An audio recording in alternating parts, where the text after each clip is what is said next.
Tim brings 26 years of sobriety through the practice of the AA program and remains active in all three sides of the AA triangle: recovery, unity, and service.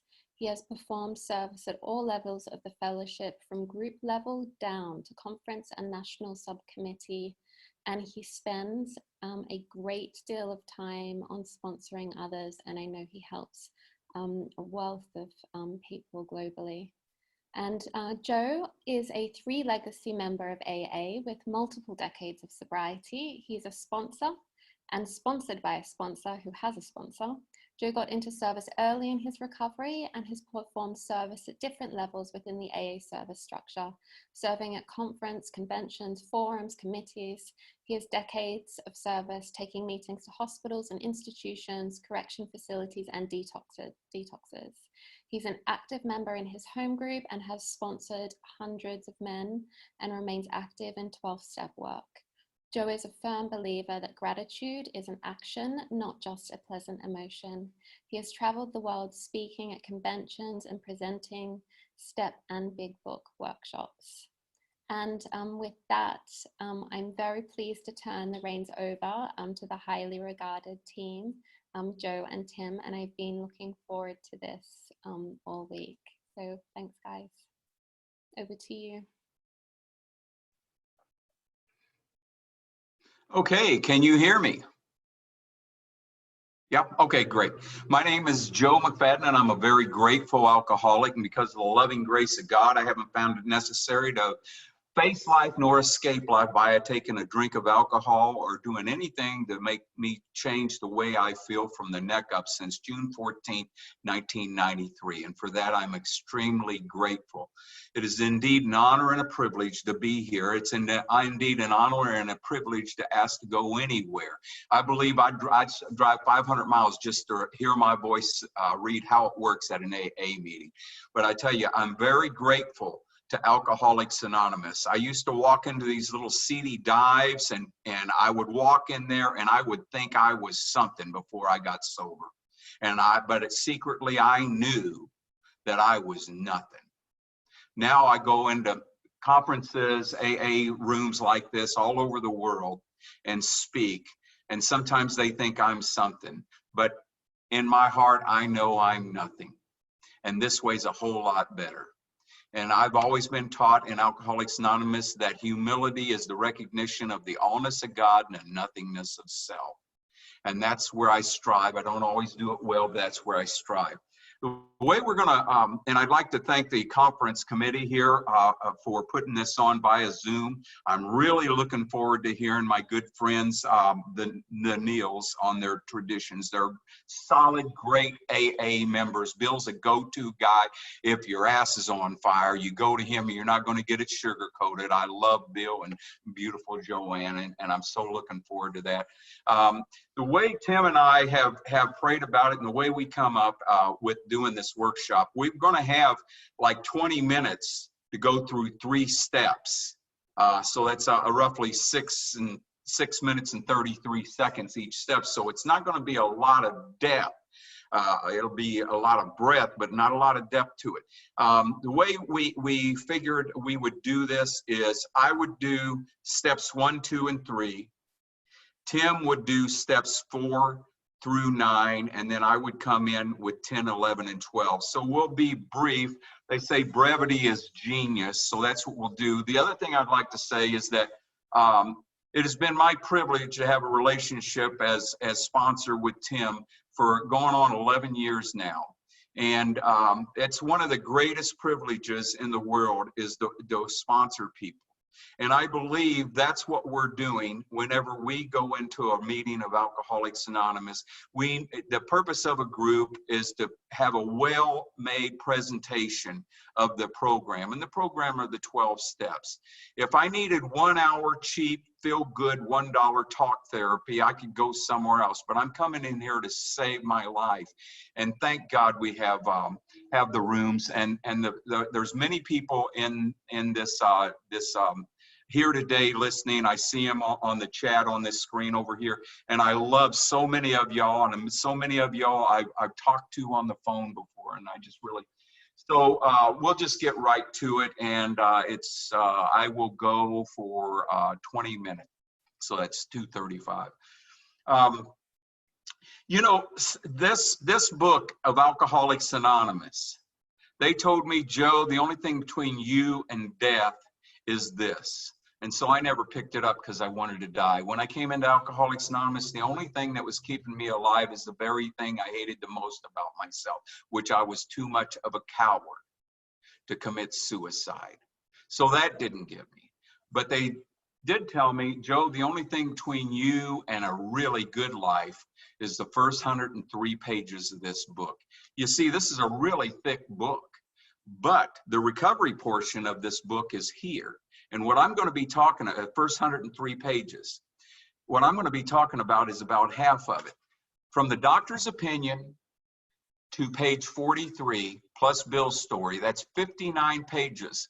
That's over half of the 103 pages is the recovery portion of our big book. So it's very important. The authors kind of felt like the first step is a big deal. They've got 59 pages devoted to it. Now, why is it so important? And I'd like to talk about that. Every action in AA in the beginning and will always be built on my first step experience. That's the rocket fuel. Now, where did I get the rocket fuel? We have been rocketed into a fourth dimension of existence, which we had not ever dreamed. I suffer from alcoholism, not alcoholism. Why would I get up in the mornings and do all this? Why would I go out on 12-step calls? I just went on one at 4 a.m. in the morning. I'm going on one after Bill and Joanne are through. Why do I do that? And that's because I get so rewarded. I feel so close to my Creator, and one of the greatest things in the world is to see these guys, the lights come on in their eyes. But a lot of times we have people come into AA and we want to love them and we want to tell them it's going to be better. That's what they told me, and it never got better. It always got worse. They said, we'll love you till you can love yourself. I couldn't love me, and I couldn't love you, and I wouldn't let you love me. But when I met a man properly armed with the facts about himself, everything changed. And the reason it changed is because Alcoholics Anonymous, I went to many treatments. From 1980 to 1993, I'd been in and out of a number of treatments, been in and out of state hospitals. I had 37 shock treatments in 81 days. I was awarded the state of Texas. I was a pathetic human being. No one would have anything to do with me. If it was about education or information, I would have got it in the treatment centers and the nut houses and the doctors and the psychiatrists and the ministers. I've been dipped, dunked, and sprayed by the clergy trying to get well. Nothing worked for me. But when I met him and we started talking about the first step, everything started to change. What they told me is that, Joe, you have a phenomenon of craving. The first step is broken down into two parts. You got the first half of the first step, which is we're powerless over alcohol. Now, what does that mean? That means I've got a physical compulsion to alcohol. I have an allergy to it. Once I put it in my body, it takes me. Once I take it, the manifestation of the phenomenon of craving. And they went through a lot of things. They went over and they said that the doctor's opinion, he went through and he read to me, he says, after they succumb to the desire, the mental obsession, the phenomenon of craving, that's a physical compulsion, it kicks in. And then I get the well stages of a spree. Then this is repeated over and over again. And when I'm sober, I'm restless, irritable, discontented. And all I'm ever going to do is think about drinking. This phenomenon, they read to me in the doctor's opinion, is a manifestation of an allergy which differentiates these people and sets them apart as a distinct entity. Now, this is important. I went to doctors, I went to churches, I went everywhere. They couldn't relate with the physical compulsion. Once I put it in my body, it doesn't matter how much I love my kids, it doesn't matter how much I love my wife, how wonderful of an opportunity I have at business, I'm taking the drink. And I thought I was weak, but they said, no, nothing is going to beat that. You have a physical allergy and you can't change it. Well, then that's fine. If that's all there was to alcoholism, once I came out of my first detox, I would be a winner. And we all know detox, they get out, they maybe 2 days, maybe, and they're drunk and they're off to the races again. So abstinence from alcohol isn't the main problem. The physical allergy will never ever come into effect unless I put alcohol in my body. Unfortunately, if that's all there was, detoxes would produce winners. Everyone that graduated and was a couple days sober, they'd never have it. Unfortunately, we have something much worse. And the big book calls this the main problem. They say in the big book, these observations, meaning the physical allergy, would be academic and pointless if the alcoholic didn't take the first drink, thereby setting this terrible cycle in motion. Therefore, the main problem of the alcoholic centers in his mind rather than in his body. So I've got a mind. And I might say this, is that when we have the new people coming in, they can't, the doctor's opinion tells us, we cannot differentiate the true from the false. And so we're trying to make sense to somebody who's insane. How do we reach them? We tell them, well, listen, let's go to chapter 4, page 44, fourth line down. Give you the 2 qualifiers. If when you honestly want to, you find you cannot quit drinking, that's the mental obsession. Or when drinking, you have little control over the amount you take, that's a physical compulsion, then you're probably an alcoholic. Well, I've never not really wanted to quit entirely. I've always just changed my mind. Well, they bared down and they found out that I was crazy. And that tells, it tells us right there, was I crazy? I begin to wonder. For such an appalling lack of perspective seemed near being just that, crazy. I couldn't differentiate the true from the false because that's the mental obsession. I would always change my mind. What got me was this, is the mental obsession. They said trying to manage the drinking, not putting it in your body, and just drinking on the weekends. None of that worked. I can't relate to people who do that.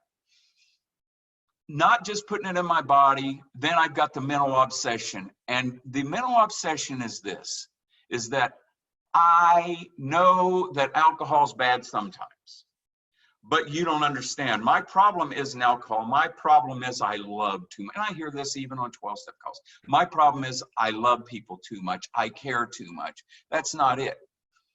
Alcohol is a symptom of my problem. My main problem is selfishness and self-centeredness that we think is the root of our troubles. When they set me down, they said, listen, Joe, when you're not drinking, if alcohol was the problem, you would not drink, you wouldn't have any problems, right? How many times, if you're an alcoholic, what makes you an alcoholic is when you're not drinking, the problems begin. And here it is. You've got the spiritual malady, untreated alcoholism, and the unmanageability of alcoholism, all tied up in the center paragraph of page 52. Joe, when you're not drinking, you have trouble with relationships. You can't control your emotional natures. You're a prey to misery and depression. You can't go to work. You can't make a living. You feel useless. You're full of fear. Nobody wants to be around you. Not only are you unhappy, you make everybody else unhappy. Now, I know that you go to meetings, Joe, and you hear them read the 12 promises. Now, let's flip that around. You're walking around sober, you're going to AA, and all those people are sober, and they're happy, joyous, and free. You get sober, and you're miserable. And then they read the 12 promises, and they say, this is what we feel when we're not drinking, and you get confused. The reason you get confused is because when you take a drink, you're amazed before you're halfway through. You know a new freedom when you drink. You don't regret the past. You comprehend the word serenity, and you even know peace. That feeling of uselessness and self-pity, it disappears. You don't have that self-loathing, that extreme contempt, disgust, and hatred for yourself. You lose interest in selfish things, and you gain interest in fellows. I love you, brah. Selfishness and self-centeredness, that slips away. You had a whole new attitude. You don't fear economic insecurity. You're going to run corporations, and your whole outlook changes. That's what alcohol does for you, and that's what makes you an alcoholic. That doesn't do for people who aren't alcoholics.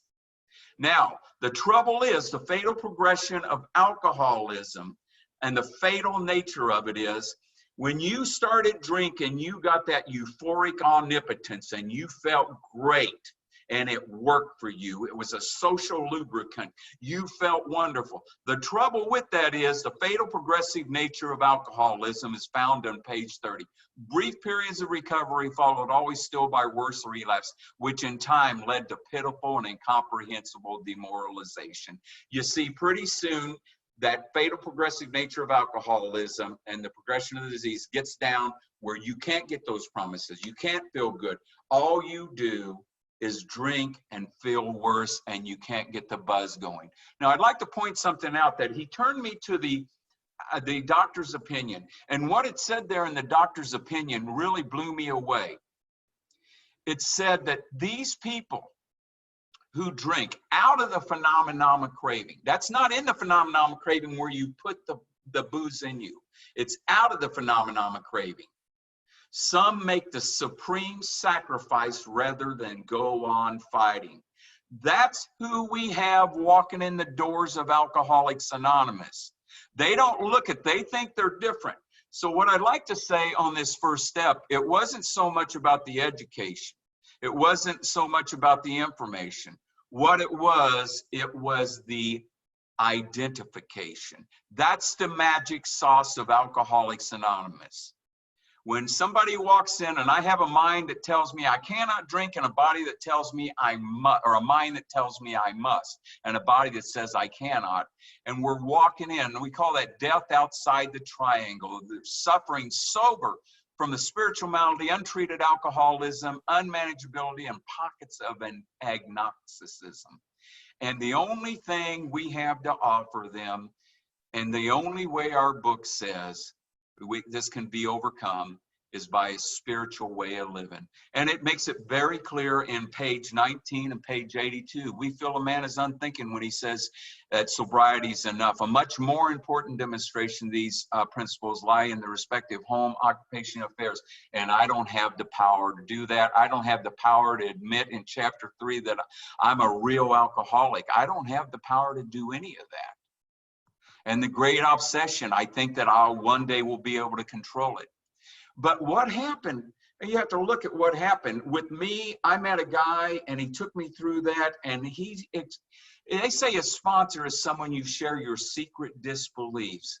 And he shared with me where he was in life. And Dr. Bob, a best example of this is Dr. Bob. On page 180, he talks about the question might naturally come into your mind. What did the man, Bill Wilson, do or say that was different from what others had done or said? It must be remembered that I had read a great deal, and talked to everyone who knew, or I thought they knew anything about the subject of alcoholism. But this man was a man who had experienced many years of frightful drinking, who had done almost all the drunkard experiences known to man, but who had been cured by the very means I had been trying to employ. That is to say, the spiritual approach. He gave me information about the subject of alcoholism, which was undoubtedly helpful. Education and information, no avail.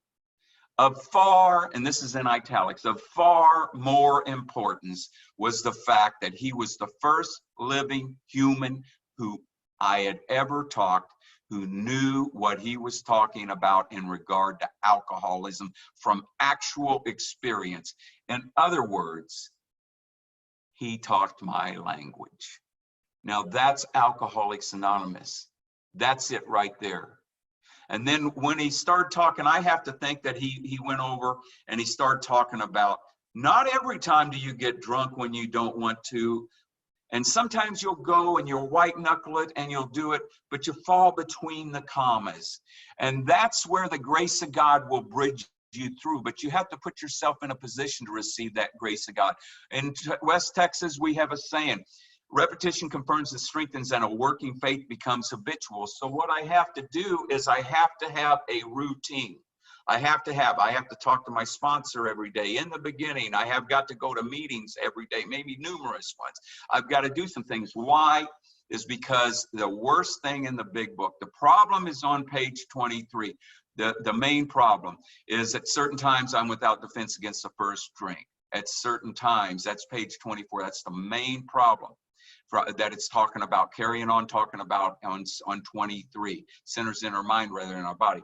But here is the thing, for the fact is most alcoholics, for reasons yet obscure, have lost the power of choice to drink. Our so-called willpower is practically non-existent. We are unable, and this is between the commas, at certain times to bring into our consciousness was sufficient for us the memory of the suffering humiliation of even a week or a month ago. We're without defense against the first drink. I'm sorry, I cannot think my way through it. There is no good news at the end of the first step. It is a horrible place to be. But our book says until such a understanding takes place, little or nothing can happen. Until such an understanding happens, there isn't anything anybody can do. And once we get that, and once we realize we're hopeless, then we can get somewhere. And what he said, he said, Joe, let's go to the bottom of page 25. And he covered on, and in the interest of time, I'm not going to do that. He covered on page 20 and 21, a real alcoholic. He even went so far as to take me to page 108, and we looked at the 4 classifications of an alcoholic. But what he did is he brought up 6 points in page 25, where it talks about the alcoholic problem is spiritual, and we're given 2 alternatives. He says, Joe, you're going to go on to the bitter end, or you're going to accept spiritual help. The first step is an all or nothing. You can't almost take the first step. It's kind of like your plane exploded and you almost got a parachute. It's too late. You've got to take the first step, all or nothing. It's not admitting to your priest, your boss, your wife, the marriage counselors that it's accepting to your innermost self, fully accepting and conceding. And we saw that you saw that it really worked in others, and then you take the negative step 1, it's even worse. You come to see in the hopelessness and futility of life the way you're living it. And then you're willing to make the effort. And the 6th is because you honestly want to. And then he took me to page 152. And he says, we've shown you how we've got out from under. You can't imagine life with alcohol or without it. You're at the jumping off place. You say, yes, I've agreed that I need help. And you've shown me how you've gotten, I know I got to get along without alcohol, but how can I have you as a sufficient substitute? And he says, yes, there is a substitute, and it's vastly more than that. It's a fellowship in Alcoholics Anonymous. And he guaranteed me these promises on page 152. Released from care, boredom, and worry, my imagination would be fired, and my life, no matter how horrible it is right now, would mean something at last. And Joe, and this was the one that got me crying, the most satisfactory years of your existence lie ahead. So he said, Joe, there's people who come into Alcoholics Anonymous, 50% of them will stay sober. 25 of them will relapse, 25% will come back. And then of those who keep coming back, a lot of them are going to die, but the ones who don't die will show improvement. Which one are you going to be, Joe?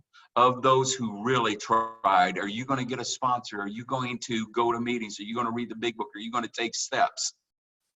And I said, yeah, I would. And he says, okay. And he started talking to me about this higher power nonsense. And he started talking to me.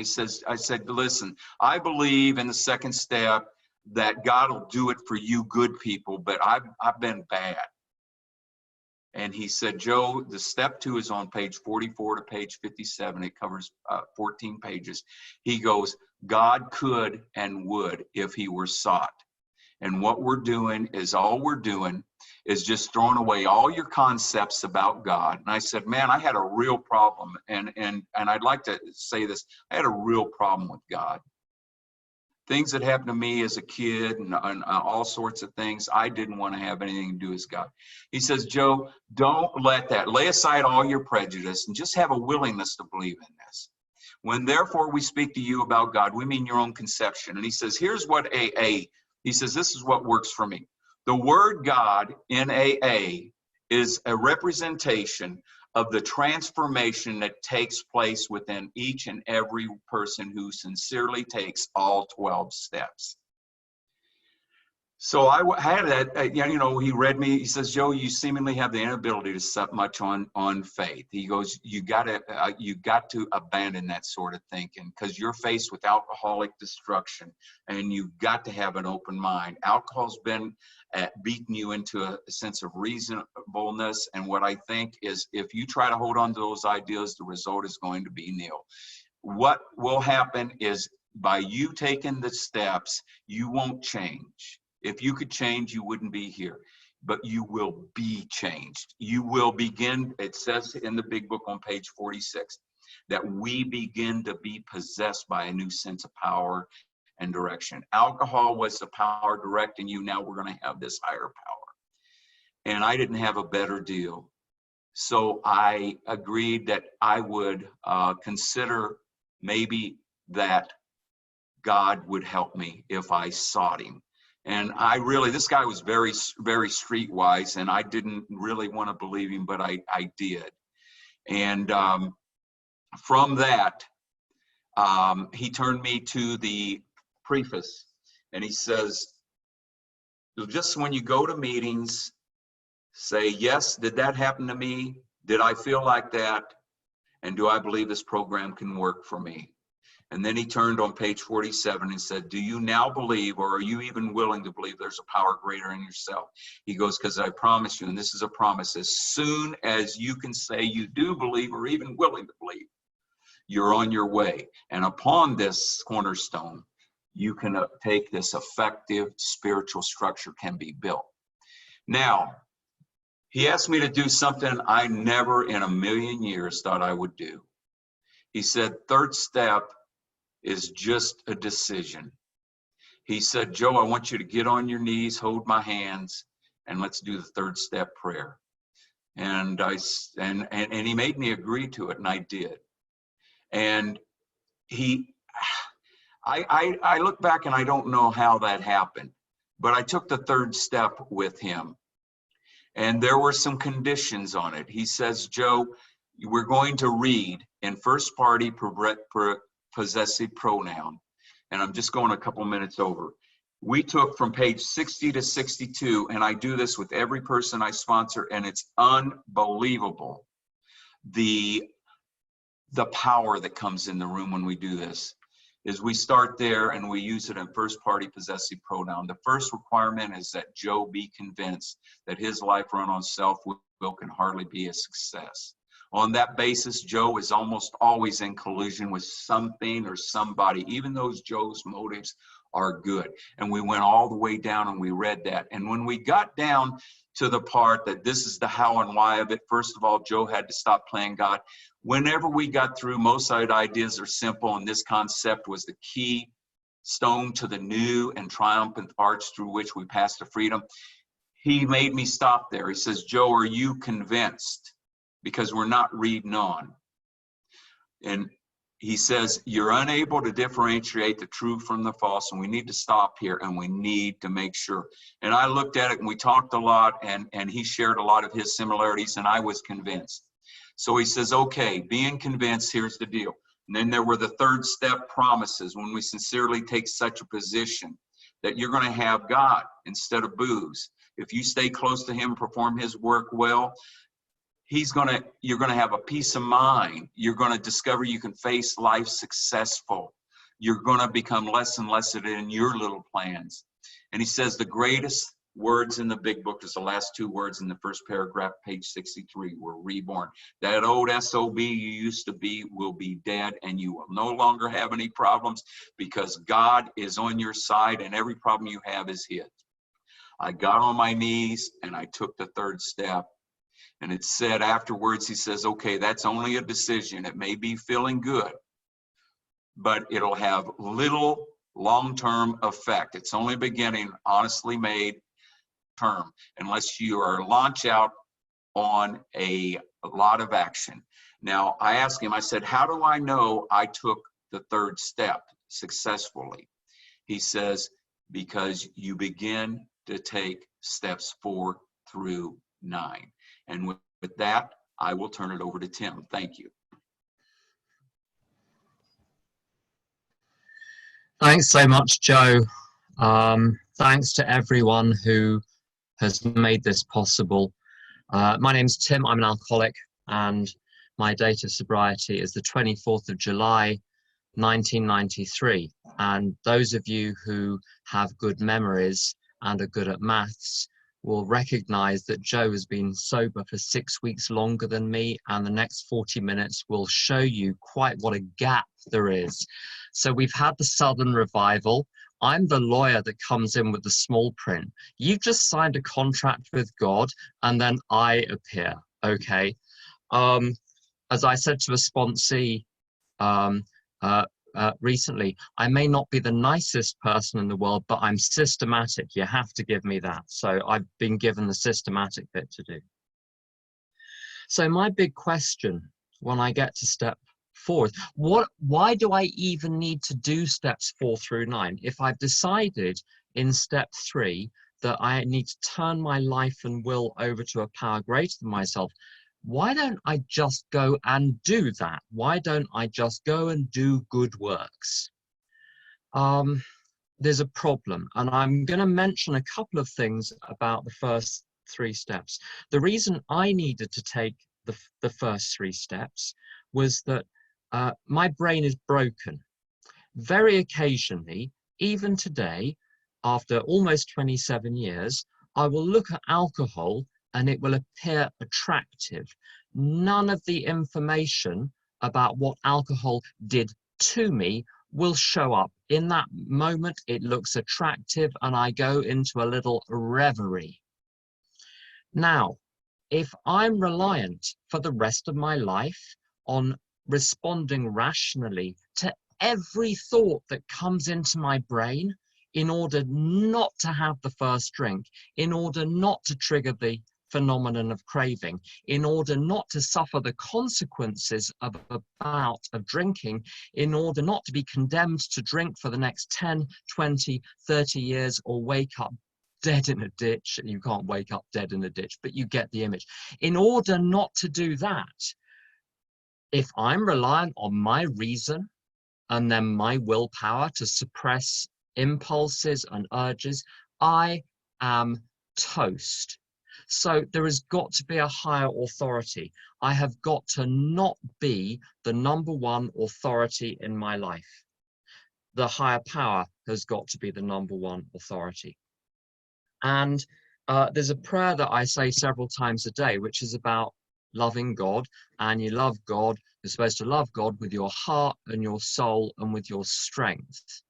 And it's no good me trying to love God with my strength, my actions, if my heart and my soul are drifting in a different direction. If I'm looking back out of the door, not just at alcohol, but at some other nifty behavior patterns which totally take the edge off my restlessness, irritability, and discontentment. My great friend Tom says that if you have the misfortune to be an alcoholic, with any luck at all, you can have 5 or 6 other major problems which are going to kill you as well. So I've got 5 or 6 major other problems which are going to kill me as well. And before the traditions police lock and load, I'm not going to go into huge detail about those.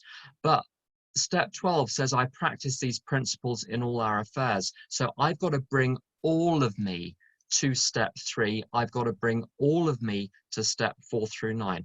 What is the purpose of steps 4 through 9? It's to get me out of the way so that it's not just my actions just complying with the actions of the program because my sponsor told me to. That will last about 6 months to 18 months. If my heart and soul are not in it, it will fade. My willingness fades. In alcoholics, the liver can regenerate and the ego can regenerate. The two regenerative organs, much to our chagrin, are the ego and the liver. Unless a thermonuclear device is detonated at the core of my ego, bit by bit, it will take over again. My rock bottom, I mean, yeah, I was arrested, I was run over, blah, blah, blah. But that's not the rock bottom. I'd had terrible things happen for years. The rock bottom is the moment that my ego is so dazed, I'm able to follow other people's instructions. Tom's sponsor, Terry, talks about there is hope when you're willing to get sober someone else's way. So my steps 4 through 9 are the detonation of the thermonuclear device at the heart of my ego. And on pages 60 to 62, as Joe said, I can take each of those statements and turn them into questions. I can put myself as the actor and look at myself from the outside in a sense, or even feel those 2 pages from the inside. That's great. But the worked example is steps 4 through 9. I needed to have it hammered over and over again through those 6 steps, that any life run on self-will can hardly be a success. Now, what has this got to do with step 4? What has this got to do with a moral inventory? Step 4, I think, is really cleverly written. The more I take people through this, I've taken hundreds of people through step 4, the more I realize it's genius. Because where it starts, if you go to the Augustinians, I've got on the shelf, I'm not an Augustinian, but I've got the Augustinian prayer book, because it's got a helpful passage in there called the Sacraments of Penance, where it lists all of the character defects that a human being has. And it says, go and say which ones of these you have and go and confess it. That won't work with someone like me, because my initial response to what's wrong with me is nothing's wrong with me. There's something wrong with you. Let's talk about what's wrong with you. So the big book says, let's work with who you are and where you are when you come to this process. So it says, let's forget you for a moment. Who are you upset with? And the resentment inventory. So there are 3 inventories in step 4: resentment, fear, sexual conduct. The resentment inventory is in 2 parts. First part, the 3 columns on page 65. The second part is some extra questions on 67. So I get to let rip at all of the people in the world that I think have upset me, have disappointed me, against whom I have grudges, against whom I have these grumbling resentments, the people that mistreated me in my childhood, the bosses who overlooked me, the people that shouted at me, the exes who left me. I get to let rip. Exactly what did they do? First 2 columns, be factual, be straightforward. Now, for years, I would do inventory by then saying, well, you know, exactly as it says in the big book, we asked ourselves, why were we affected? Was it our pride, our self-esteem, our personal relations, our sex relations, our ambitions, our security, our pocketbooks? And I followed the actions, but my heart wasn't in it. I just rattled off in my step 5, you know, some resentments after each one. This affected my personal relations, self-esteem, pride, blah, blah. I just repeated those. I had no understanding of it, no understanding at all. I missed a line in the big book.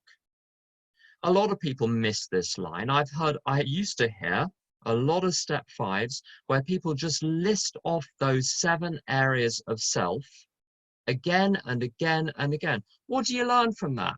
I didn't know what I was learning from it. They didn't know what they were learning from it. The line I missed out was, we considered it carefully at the bottom of that page. What is this even trying to tell me? And eventually I was shown how to consider this carefully. Some people get it straight away. I'm dumb, I needed to be shown.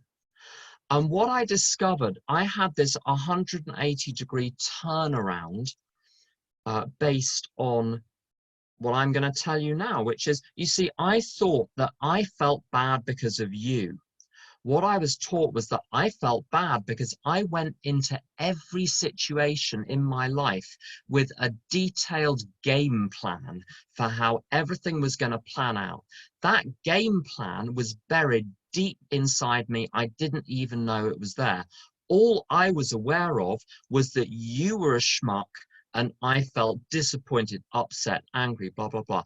But what was happening? Your behavior was triggering the software buried deep inside me and just pushing the resentment up to the surface. So all I was aware of was your behavior and how I felt.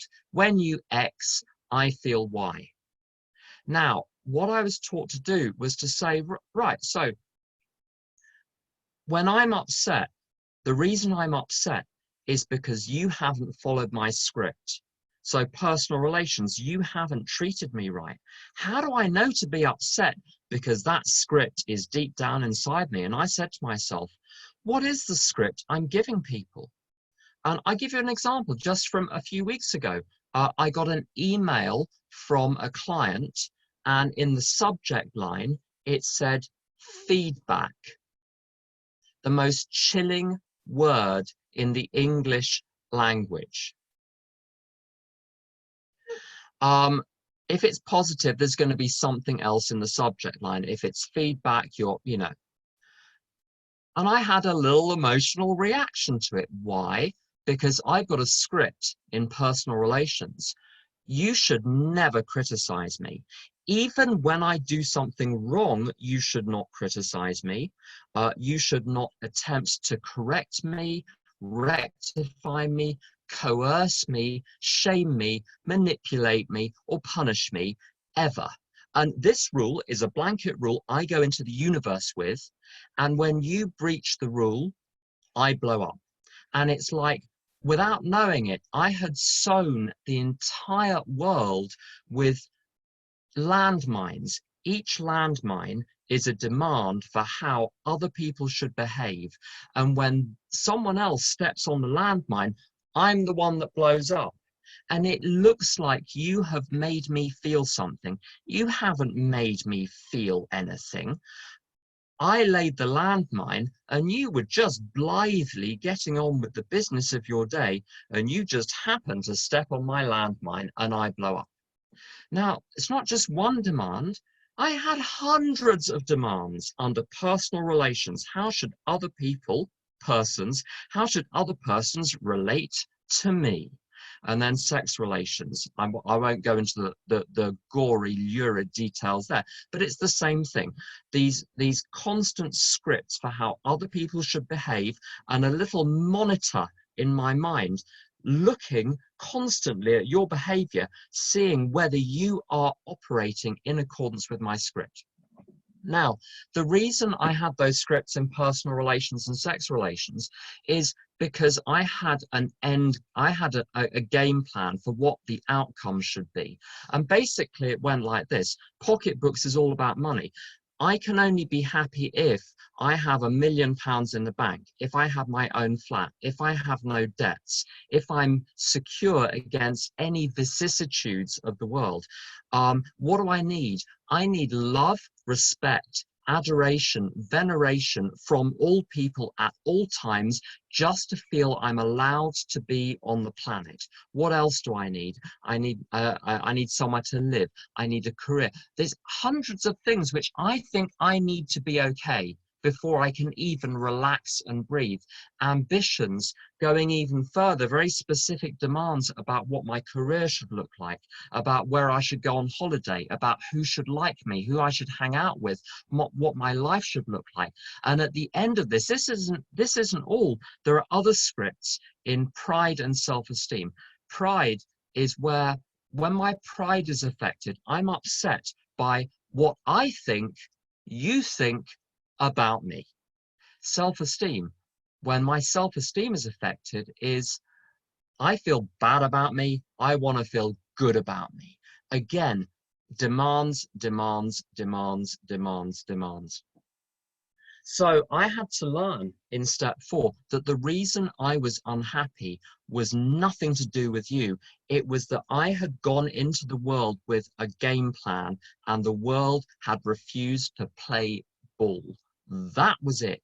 If I was going to be at peace in this world, I had to let go of all of those false idols, those false dependencies. Bill W., in his amazing essay on emotional sobriety, talks about his depression and how he realized at the root of the depression was these unhealthy dependencies he talked about. And that's exactly the same thing, that when my happiness is pegged on something beyond my direct control, I'm going to be frightened that my desire is not going to be achieved. I'm going to be frustrated when it's not. And here's the worst thing: you get what you want and it doesn't fix you. So when I was a couple of years sober, I took some professional exams, and in those professional exams I came first in the country out of several thousand people. What happened next? The next day I was as depressed as I was before I took the exams, because nothing inside had changed. So getting what I want does not help. Getting what I want does not make me happy. It's fool's gold. Except what my ego will do, it will destroy the realization. In that moment, when I realize that getting all of my ducks in a row will not even get the ducks to quack, the moment I realize that, I forget it, or rather my ego suppresses the information, and a new blueprint, bang, is put down in front of me. And I lived my life for decades like that before AA, and I lived like that for a good 15, 16 years in AA, because I was doing the right actions for 15, 16 years, but my heart wasn't in it. And what I saw was that each of these demands was a false idol. It was an empty tin pot God that I was bowing down to and sacrificing my actual literal life for.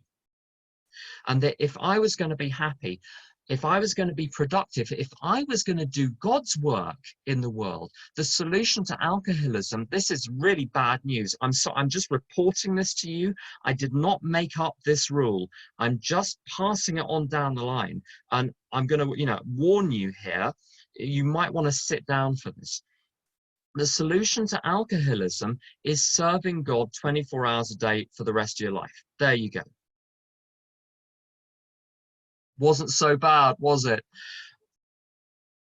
To do that, the other idols have got to be gotten out of the way. What I was taught, I don't need to get my own way to be happy. And I know, because when I was super new in AA, I would sit in meetings with no money, with no career, living in the most appalling conditions, but laughing because I identified with what someone was sharing. And the room was laughing.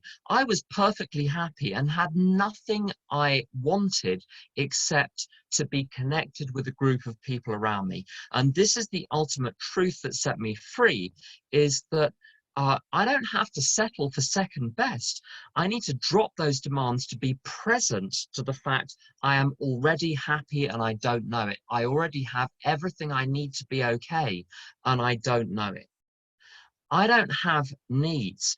My whole life was about satisfying my needs. And you get to some really basic needs. I mean, some I would agree, okay, maybe I don't need 3 holidays a year. Maybe I don't need a second house. Maybe I don't need to be married. Questionable. But there we go. We can argue about those. But what about the need for shelter?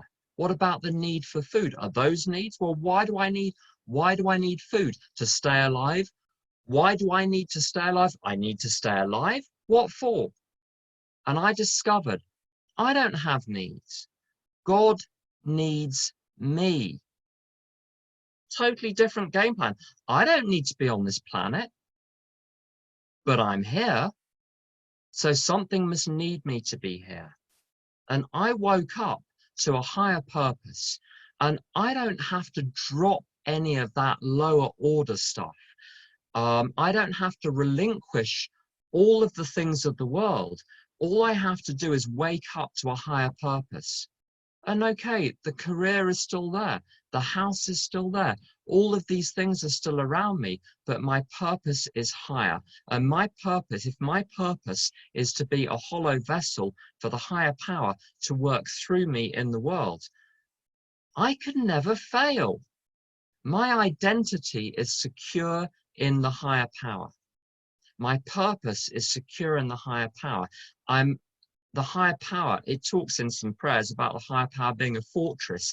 And the fortress is the truth that I'm spirit, which happens to be housed in this particular physical form right now.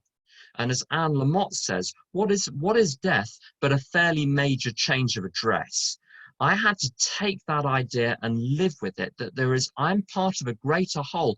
I'm not this individual bod running around. That's an optical illusion. From that insight that I got through the steps, I could look at those demands and drop them. And when I dropped the demands, I saw on the other side of those resentments against all the people in my life, human beings with real feelings, with real emotions, with real spirits locked inside them. And I was no longer alone. And I looked at their behavior. We're prepared to look at it from an entirely different angle. Bottom of 66, what's the entirely different angle from their point of view? What does that even mean? I looked at what they did to me and asked myself, have I ever done anything like that? Have I ever been motivated by what appears to motivate them? And I got to identify with them. So step 4 is not just a written exercise. There are loads of meditations in there. And I got to see I was like everyone else. I was not this separate little corn husk blowing around the room. I was part of a greater humanity, all struggling in the same way. When I've behaved badly, I was driven by forces which were stronger than my reason and my willpower.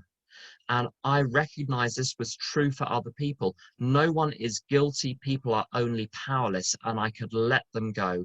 And the prayers on page 67, that reason and insight got me 99% of the way there, but it was the prayer which got me the last 1%. God, show me how to take a kindly and tolerant view of each and every one.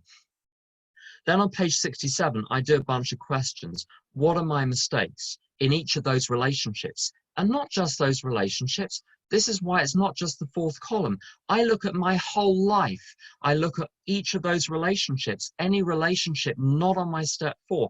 I look at my relationship with food and sex and money and material possessions and community and society and say, what are my mistakes? Where am I selfish? Where am I self-seeking? Where am I frightened? Where am I to blame? What are my faults? That's the 7th question. That's my character defects. That provides me with material for step 7.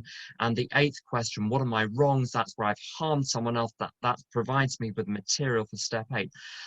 By that point, I've already reconnected with humanity before I can look at those questions. I've understood that I'm powerless and that those things I'm looking for on page 67 are not me.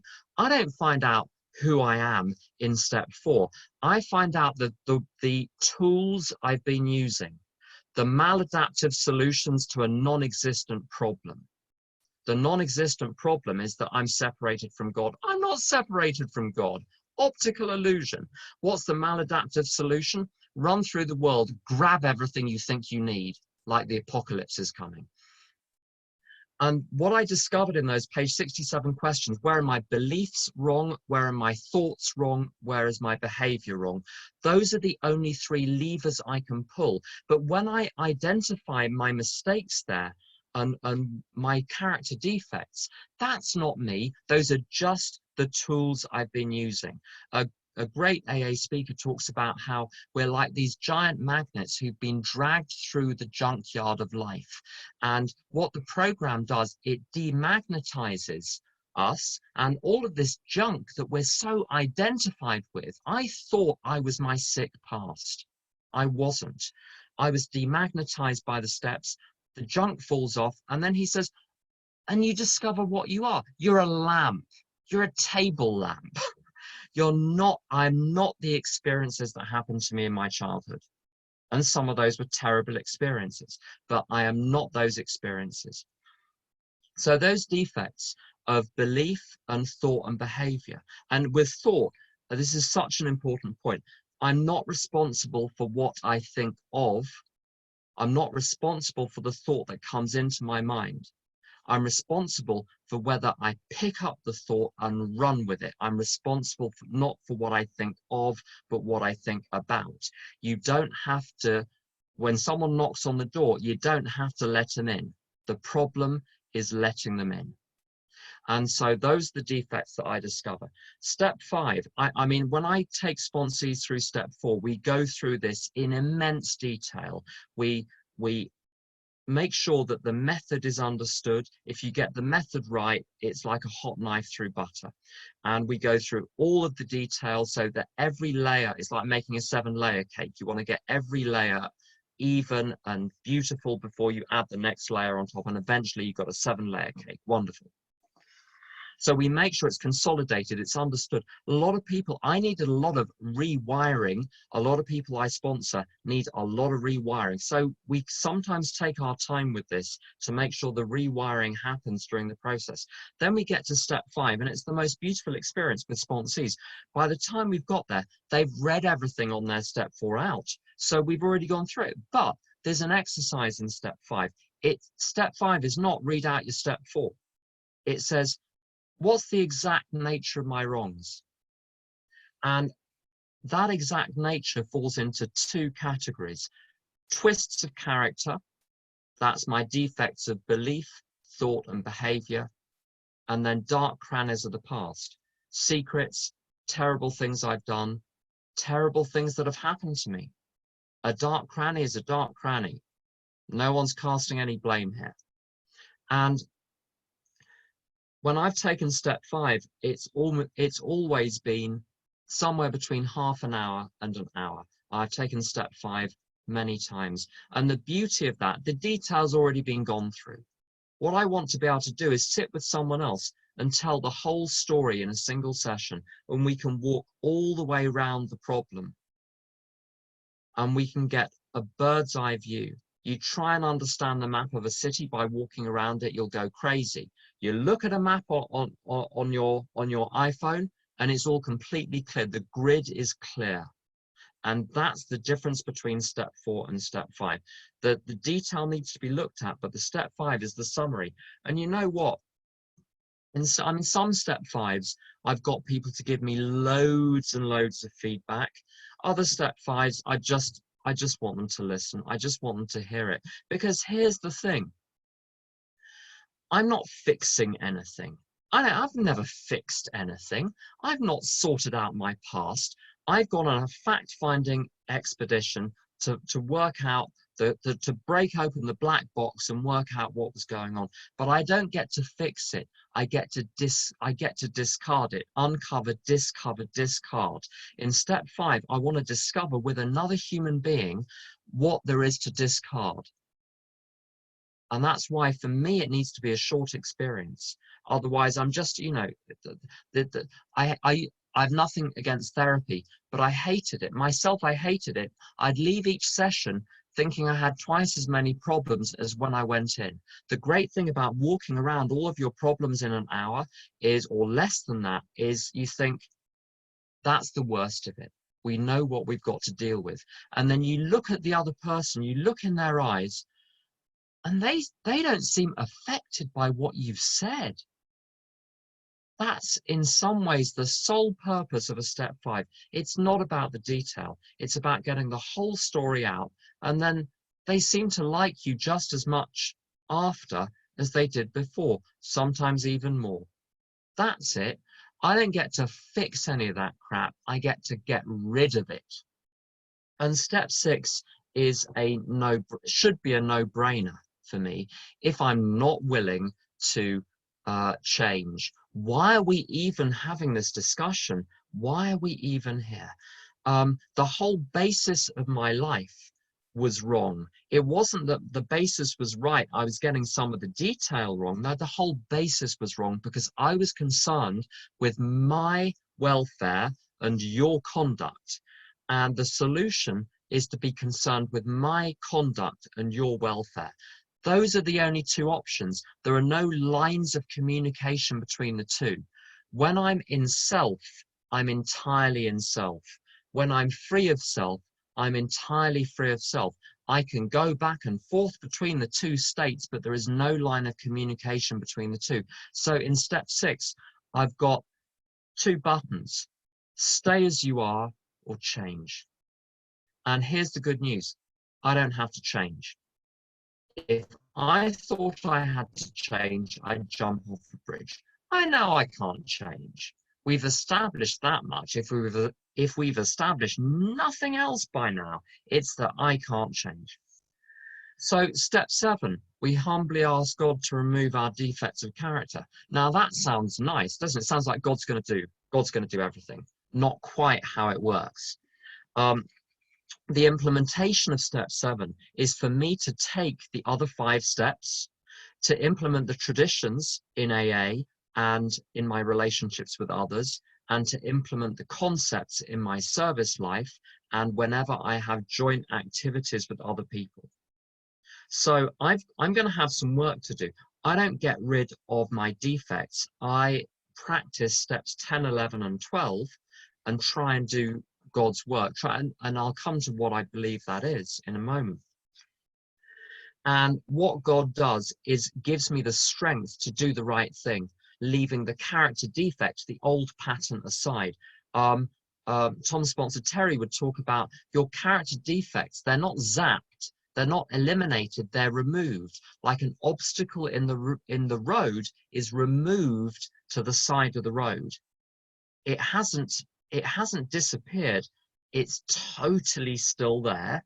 It's just no longer in the way between you and doing God's will. So all of those defects of character, all of that acting out in other areas of sex and food and blah, blah, blah, for me comes under the category of step 6 and 7. Am I willing to trust God rather than running to those acting out behaviors in order as a balm for my tense emotions? My alcoholism is all about short-term gain and taking the hit of long-term pain. A lot of recovery has been short-term pain in order to get long-term gain. So when I'm taking step 7, what I'm really saying to the higher power is I'm willing to get up in the morning and ask you what to do today and just get on with it and try to get on with it in a spirit of love and tolerance and patience and kindness and usefulness. And to forego the cheap kicks and thrills that my ego dangles in front of me, the cheap kicks and thrills of sex and money and power and prestige and comfort and thrills and appearance. To say, I'm going to suffer temporary pain of saying no to impulses within me and trusting that God has the strength to keep me from saying yes to those impulses. And here's how I know it works. Somewhere in August 1993, everyone I knew in AA had tried that day to talk me out of drinking. I was 1 month sober. And there were no more meetings to go to. It was 10 to 11 at night. There was no one else to call. There was no further argument to rehearse. I was going nuts because I knew I was going to drink. My ego had grown back in the space of 3 to 4 weeks. And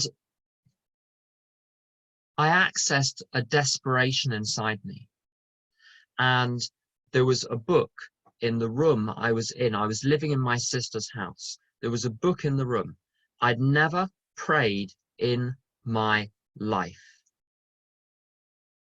Not sincerely. I'd said things by, you're told to at school, you say things by rote. But I'd never prayed in the sense of attempting to communicate with a power greater than myself. There was a book. I opened the book. It fell open at a page. And my eyes alighted on a phrase Some of you will maybe recognize the phrase. The phrase was this: be still and know that I am God. And my head, which had been going like a train all day, stopped. And I knew the game was up.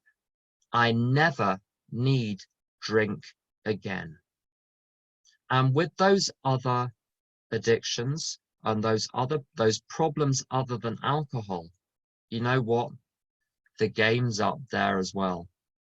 God is strong enough to keep me from acting out in any way, on one condition: that I'm willing to suffer the pain of saying no to a voice inside me and clinging on to God to hold me safe until the storm passes. Without God, I have to say yes.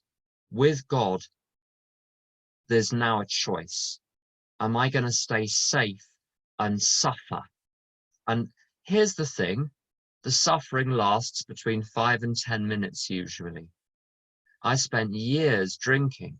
I spent years acting out in all sorts of ways to avoid 5 to 10 minutes of pain. What a way to live. Steps 8 and 9.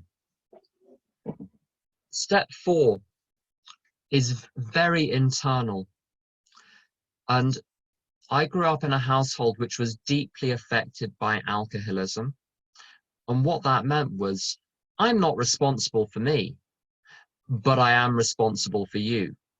And you're not responsible for you, but you are responsible for me. And all of those crazy behaviors of self-neglect and control and manipulation and turning a blind eye and being a doormat and looking for people to rescue me and blaming other people for how I felt, that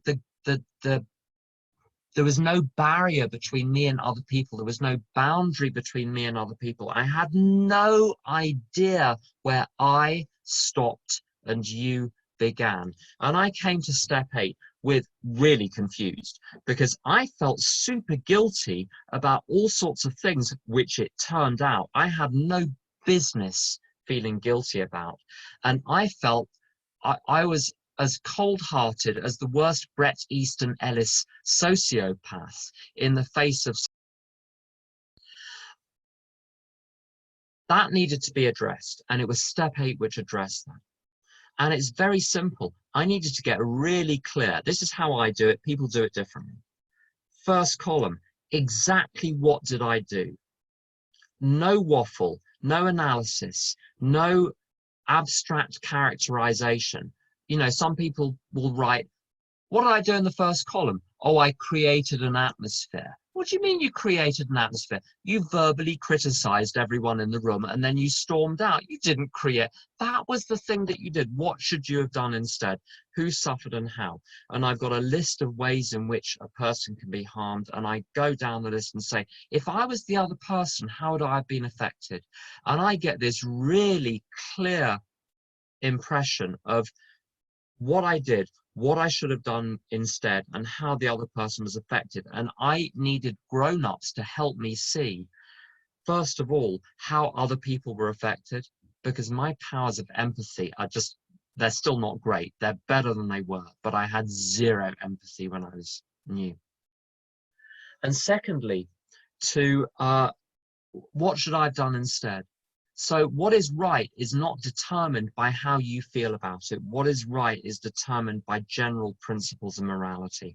And that's what I was slowly taught in steps 8 and 9. Step 9, I'm running out of time on this. So I'm just going to say a couple of things about step 9. Number 1, do it. Number 2, do it quickly. Number 3, complete it. It says some wonderful stuff in the 12 and 12, but one of the things it says is you make the amends in some of the amends in God's time. Sounds very spiritual, doesn't it? To make the amend in God's time. The amend is very simple. I find the person, I find the appropriate channel to communicate with them, and I say, I owe you a very long overdue amend. I behave really badly. This is how I behaved. I shouldn't have done it. I regret deeply what I did. What can I want to make this right. I probably can't. There's probably nothing I can do, but I want you to know that I want to make this right. What can I do? It's a simple conversation. Most of my amends took 2 to 3 minutes. A couple took 3 hours. Most took 2 to 3 minutes. But here's the story. I'm going to finish on this about my time versus God's time. Right. So a rabbi goes to a tailor and says to the tailor, I want you to repair my coat. The tailor says, God willing, it will be prepared for you by tomorrow. The rabbi comes back the next day and says, is my coat ready? He says, no, I'm sorry, there wasn't time, but God willing, it will be done by tomorrow. And the rabbi comes back the next day, still not done. And the tailor is about to say, God willing, it will be done by tomorrow. The rabbi says, what if we leave God out of it this time? Then when will it be done? And it's just like that with my step 9. The willingness is down to me. God creates the opportunity, but I have to lead with my right foot. And it's like that with all of my defects of character. I get to do the work. God gives me the strength and the direction to do it. And in doing so, all of the obstacles are removed. So that's all I got on those 6 steps. So thank you for listening, and back over to Joe. Thank you, Tim. Very good. Good job. Thank you. Like I said, my name's Joe McFadden. I'm a very grateful alcoholic. And now we've entered the world of the Spirit. What does that mean? Well, I believe what that means is that we've made our amends. Now we're in the world of the Spirit. And the beautiful thing about the world of the Spirit is it talks about the 4-step promises on page 64. When the spiritual malady is overcome, we straighten out physically and mentally. For we had not only been physically sick and mentally, but spiritually. And so what I chopped that up a little bit. So if you're quoting me, just know to get the spirit of it. What I have to look at with this entered the world of the Spirit means that the long form of the 12th tradition, Bill W. gave us a very, very, very a good hint and a principle to guard out for. He talks about anonymity being the spiritual foundation of all of our traditions, ever reminding us place principles before personality. But then he goes on in the long form, this to the end, that our great blessings may never spoil us, and we may forever live in thoughtful contemplation under him who presides over us all. What that tells me is that Alcoholics Anonymous, the spiritual principles, are so powerful that in spite of ourselves, our lives are going to get great. But as an alcoholic, I have a natural tendency to get fat, lazy, and complacent and rest on my laurels. And it says in the 10th step, if I do that, I'm headed for trouble. In fact, you know, there's a Sam Shoemaker quote that really brings the spirit of 10, 11, and 12. He says, the greatest of all fun is in trying to live out the will of God. Now we've had, they say on page 45, lack of power is our dilemma. We've cleared away that dilemma. Now we have access to that power. Power has no volition of its own. It is a doer. It's either going to turn on me and turn towards alcoholism, or it's going to turn again away from me. The selfishness and self-centeredness, that which is the root of all our troubles. It's going to turn from unselfishness and other-centeredness. That's going to, the implication there is that's the root of all my good things in my life. And I love the quote in step 10 where it says, we are not cured of alcoholism. I suffer from alcoholism, not alcoholism. I've heard this so many times. I've actually had people, I cut one of them down from a rope with their jugular exploded. And this is not pretty, but this is alcoholism. Their jugular exploded. They were dead from hanging. Their eyes looked like they just saw the gates of hell. And this person said, I'm glad AA was there for me when I needed it, but I need to get on with my life. And they forgot to keep the main thing the main thing. You know, it says what we really have is a daily reprieve contingent upon the maintenance of our spiritual condition. Now, you get a lot of people saying, you still go to those meetings? You know, I've got 10 years now. I don't need to do that. Well, I got 27 years in a week. I'll have 27 years, and I'm still going to meetings. I'm still working with others. Alcoholism, there's two things that have no cure and nothing on the horizon ever to have a cure. You want to know what they are? It's alcoholism and body odor. That's the bad news. The good news is you have a daily reprieve. You know, we hear in how it works when we read almost in every meeting. It says, rarely have we seen a person smell who has thoroughly taken our bath. That's a joke. But what we've got is body odor. You never get rid of it. You're always going to have it. Alcoholism, I'm always going to have it. But I can have a daily reprieve. And what I do is my thinking gets stinking, and I need to stay active in the program, just as that West Texas where I quoted earlier. Repetition confirms and strengthens, and a working faith becomes habitual. For this type of an alcoholic, just staying sober does not bring manageability to my life. Over 3 decades later, I still have alcoholism, not alcoholism. You know, I'm going to quote page 58 and 9 and then page 62, 2 quotes there. Remember that we deal with alcohol, cunning, baffling, powerful. Without help, it is, that's present tense, folks, is too much for us. Selfishness and self-centeredness, that we think is the root of all our troubles. I'm always going to have alcoholism. Now, the first mention of step 10, I believe, comes in Bill's story. Whenever he is to test our new God consciousness. And it's on page 13. He says, I was to test my new thinking, my thinking by my new God consciousness within. Common sense would thus become uncommon sense. I was to sit quietly when in doubt, asking only for direction and strength to meet my problems as he would have me. Never was I to pray for myself except as my request bore on usefulness to others. Then and only I expect to receive, but that would be in great measure. You see, daily, I have a lot of stuff coming up. I went from being awarded the state of Texas and disabled and in insane asylums and couldn't stay sober. And now I'm an elected public official. How you like that? That's what trying to do 10, 11, and 12 and clearing away the wreckage of my past and keeping my triadic circuitry. Now, what is triadic circuitry? That lack of power is my dilemma. And steps 4 through 9, we've cleared away that dilemma. Now we have full circuitry. God, myself, others.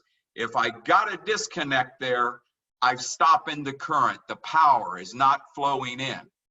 Daily, I must be, who am I listening to? Who's narrating these thoughts?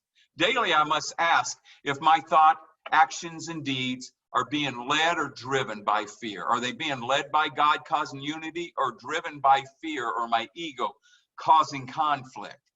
And then I have to ask myself, how did I arrive at this decision? And then I say, did I pray about it? Did I ask God what he would want me to do? Or more importantly, even not to do? And did I square this with my sponsor? And did I read something in AA? What spiritual principles do I have? And when it says quite as important on 42, quite as important as discovery that spiritual principles will solve all my problems. Well, what are those spiritual principles? There are 12 steps. We've gone through 1 through 9. We've got rid of the dilemma. We have access to this power. Now, these spiritual principles of 10, 11, and 12. And I found the answer to that question is on page 128. Giving rather than getting becomes the guiding principle. The dice of God in Alcoholics Anonymous, as Emerson said, are loaded. You cannot outgive God. The getting is in the giving. Every good thing that's ever happened to me in my life was as a result of me putting AA first. And I'm sorry, that is the way it is. That is the world of the spirit, not the world of the temporal, the world of the spirit. And the things I get done and with the station I'm in life could never, ever, ever, ever have gotten there. When we look back, we realize, not going in, page 100 says, if you persist, remarkable things will follow. When we look back, we realize the things that came to us are better than anything we could have ever planned. I could never have ever planned to be where I'm at. In fact, today I'm the kind of guy that I wanted to punch in the mouth in my first meetings. I'm happy, joyous, and free. I have to maintain that though. You know, and step 10 is on page 84 to 85. It's just 2 pages. It says, continue to take personal inventory, and when we were wrong, promptly admitted it. What that tells me, in AA, we clean our own crappy diapers. We don't ask anybody else to. And the short form of the 10th step is this. Whoops. Pencils have erasers, folks. Nobody's perfect. The only thing perfect in this world is a cubic zirconia diamond. But it's not a real diamond. I thought that I could get sober and work the steps and then my life would be perfect. And it's not. Life comes at you at point blank range, but is only understood. Those very things that I think are bad are good. Uncommon thinking becomes common thinking, common thinking becomes uncommon thinking. What I've done in step 10, I heard Chuck C say this once on a tape. He said, if you were to every 15 minutes write down the dominant thought that you have, for that 15 minutes of the hour, and then break it down in every 15 minutes, that's 4 thoughts a hour, and then the 16 hours you're awake, make a pie chart. Whatever you were thinking the most of is your God. And I really had to look at that. So it says, welcome to the world of the Spirit. We are to test our new God consciousness. And then step 10 gives us some really great instructions. I need to listen to my body. When I walk into a room, am I bristling because there's somebody there I don't like? I got to listen to that. I got to listen to who I'm listening to. And I need to think about that. I'll get into some really good stuff in step 11. But if we look at, it says we take personal inventory, not others' inventory, our own inventory, and make right any new mistakes. We commence this way of living as we cleaned up the past. That means you're doing it while you're making amends. It says we've entered the world of the Spirit, and then we go over to we are there to grow in effectiveness and understanding that will continue for a lifetime. Now, here's real important. Tim talked about steps 4 and 5. When we get up to 10 and 11, they're going to ask you to look at 4 things, and I call these rads and pars. And steps 11 and 10 can be wrapped up in the rads and pars. Now, what are rads and pars? Where have we been resentful, afraid, dishonest, and selfish? And that's what we looked at in steps 4 and 5. That's what they asked us to do. And now I say afraid because they say fear, but selfishness, dishonest, resentment, and fear. And I call it RADS, resentment, afraid, dishonest, and selfish. I look for those, and I always ask myself, am I doing that? Because that is temporary agnosticism. My fear is I don't think God's going to take care of it. Therefore, the chief activator, as Bill wrote, of my defects of character is primarily self-centered fear. Fear I'm not going to get what I want, or fear that I'm going to lose something I believe I have. And I have to really look at that and listen to my body. I have to listen to who I'm listening to. I'm usually listening. Bob Earl had a tape one time, and he was talking about his daughter came over and wanted to put her little $30 teddy bear in the dishwasher. And he screamed at her and said, if I do that, I'm going to have to spend $500 on a plumber. Don't you realize I paid $30? I got to think, what are you thinking? And only he said, his mom said. He was listening to that. So I got to listen to who I'm listening to. The other thing is love and tolerance of others is our code. It doesn't say love and tolerance is our code. It says love and tolerance of others is code. It says we're not cured of alcoholism. We do not let up on our spiritual plan. Maintain our spiritual condition, and we get a daily reprieve. Every day is a vision. We must carry out God's will. So the rad and pars is this. Rads is, where had I been resentful, afraid, dishonest, and selfish? What are the pars? The pars go into page 85 through 88, and what it talks about, P-A-R-S. Pause is the first acronym of pars. Pause when agitated or doubtful. A, ask what he would have me be. Reminding myself that I'm no longer running the show. S, saying thy will, not mine, be done. Now, and then it says that once we do this, much more is needed. And then it gets over there and it starts talking about, in step 11, It suggests prayer and meditation. We shouldn't be shy on this matter of prayer. Better men than us, than we are using it. And there's a little thing. It says, if it works, if we have the proper attitude and work at it. Now, what is the proper attitude? That's something I'd want to know, right? That seems to be very, very important.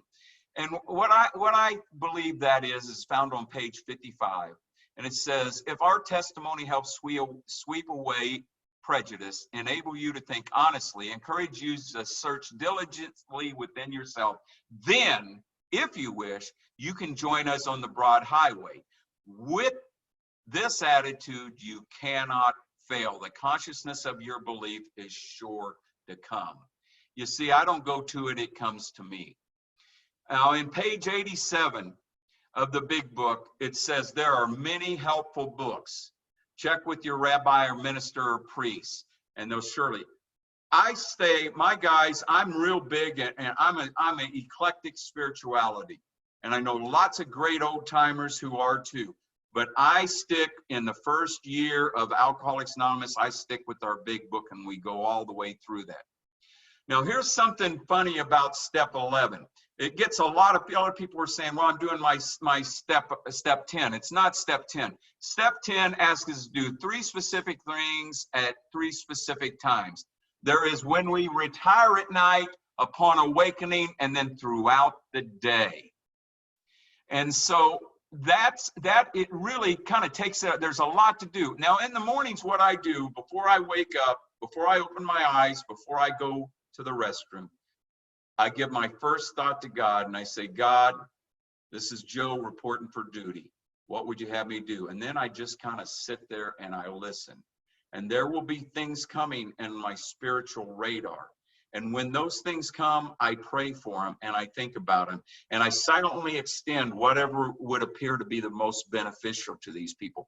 And the funniest thing, the world of the spirit, is those people will either call me or I will see them at a meeting. When I walk into a meeting here with this world of the spirit, I tap on 3 chairs and I say 3 prayers. I tap on one chair 3 times, and it is for the prayer for the people who are suffering in the meetings. Second chair, I tap 3 times and say a prayer for the people who have left and have not come. And the third chair I tap on 3 times, I say a prayer for the ones who haven't received there. And ladies and gentlemen, I believe that's how I got into Alcoholics Anonymous, as I was prayed in here. Now it says, and when we retire at night, this is very important. When we retire at night, we constructively review our day. Now, Bill Wilson defined meditation as constructive imagination. Now, I would like to make a distinction here. Constructive, the implication is that if you look at the fear inventory and it says, fear set in motion trains the circumstances we felt we didn't deserve, but did not we set them in motion, therefore we set them in motion. So what that tells me is fear is a destructive review and a destructive prayer for what you don't want to happen. Now, if, as Bill said, meditation is constructive imagination, what would happen if I constructively reviewed my day and I thought of others and I went back through my lifetime and thought of all the people and I started thinking good thoughts about them? Would that by definition set in motion trains of circumstances I felt I didn't deserve to the good, and by definition wouldn't that be the grace of God? The word slip came from Bill. Someone slipped from the grace of God. We put ourselves in a position to continually receive that grace by doing the 11th step and getting that power and asking him how to use it, asking God to direct our thinking, especially asking that be divorced of self-pity, dishonest, or selfish motives. We ask for freedom from self-will and be quick to see where religious people are right. We pause when agitated or doubtful, ask for the right thought or action, constantly reminded, Joe, you're not running the show. God is, humbly saying, thy will, God's will, not be done. And then asking God to carry out the power, give me the power to carry out what he would have me be. And during the day, there's 3 things. During the day, when I retire at night, and in the morning.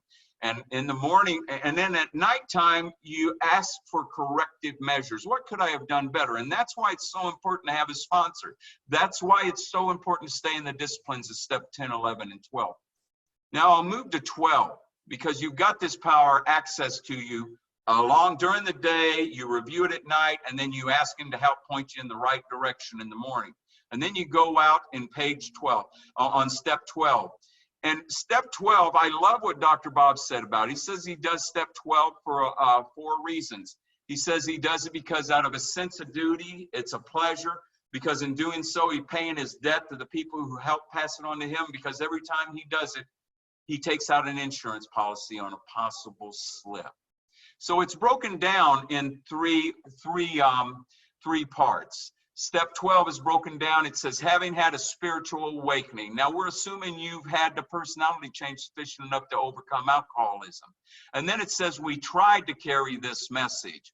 And what is the message? And I love where it says on 82, we think a man is unthinking when he says sobriety is enough. A much more important demonstration in 19, a much more important demonstration of these principles are needed in 3 areas, our respective home life, occupation, and affair.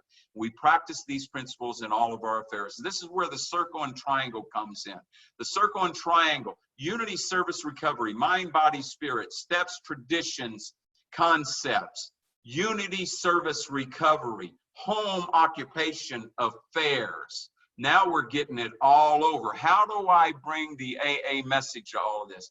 Now, something I'd like to bring up on Bill Wilson's spiritual awakening. Everyone thinks that Bill Wilson's spiritual awakening was when he said, God, if you are there, please reveal yourself. And the room lit up, and there was a great cold went in there and a wind and everything. And you know, every one of us listening today has had that. And I'll tell you how it went. Joe, I talked to the DA. They're dropping the charges. Whatever room I'm in lit up and a clean mountain wind, and I felt. But what did Bill say happened after that? That those feelings were brushed aside by worldly clamors, mostly from within. That was not Bill Wilson's spiritual experience. The next sentence or two, Bill Wilson's spiritual experience transpired. And that was when he said, suddenly the idea came to me that perhaps there are others that could benefit from this. You take a selfish, self-centered person like Bill to the extreme, and now he turned off himself thinking of others. Now, at 13 days sober, December 24th, Christmas Eve, 1934, Bill is over at his brother-in-law and sister's flat in Manhattan, Dr. Leonard Strong, and he's there. It's really happy, but he's feeling alcoholic-y. And he says, I got to go back to Towns Hospital, and they thought he was going to leave. He goes to Towns Hospital and sees Dr. Silkworth. Dr. Silkworth says, what are you doing? You put that family through hell. Why don't you get back there and celebrate? And he says, no, I want to work with a rummy. He wanted to work with another alcoholic. And he goes in there. Little did he know that 3.5 years later, when he wrote the big book on page 15, he's going to talk about that very experience. He was plagued by waves of resentment and self-pity and nearly drank, but he soon found going back to his old hospital would save the day. This is a design that living when all other measures fail. And if an alcoholic, it tells us this on page 19, for if an alcoholic failed to perfect and enlarge his spiritual life through constant work and sacrifice for others, and how he may meet their needs, he's not going to survive the certain trials and low spots ahead. And as long as I do that, my life is going to be great. And it tells us that on page 164, the last 2 paragraphs. See to it that your relationship with him is right, and great events will come to pass for you and countless others. This is the great fact for us. All the steps wrapped up in this next one. Abandon yourself. Just think of the Titanic. Abandon ship, abandon ship. Well, I'm on the USS Joe McFadden of alcoholism. I need to abandon that. Abandon yourself to God as you understand God. Admit your faults to him and to your fellows. Clear away the wreckage of your past. Give freely of what you find and join us. We shall be with you in the fellowship of the Spirit, and you will surely meet some of us as you trudge the road of happy destiny. I heard Al McGinnis say this once, and I'd like to close with this. I really love speaking with y'all and sharing with y'all, and I know many of the several hundred who are here tonight. And he closed his workshop in Beverly Hills, and I believe it was 1959, and he says, tonight, and I'm looking at many of the people who are putting this on that I've had a little small thing to do with their sobriety. And tonight, if they were to ask me, tell us, Joe, what did you find in AA? I would say to them, what I now say to y'all, I can tell you only what I have heard and seen.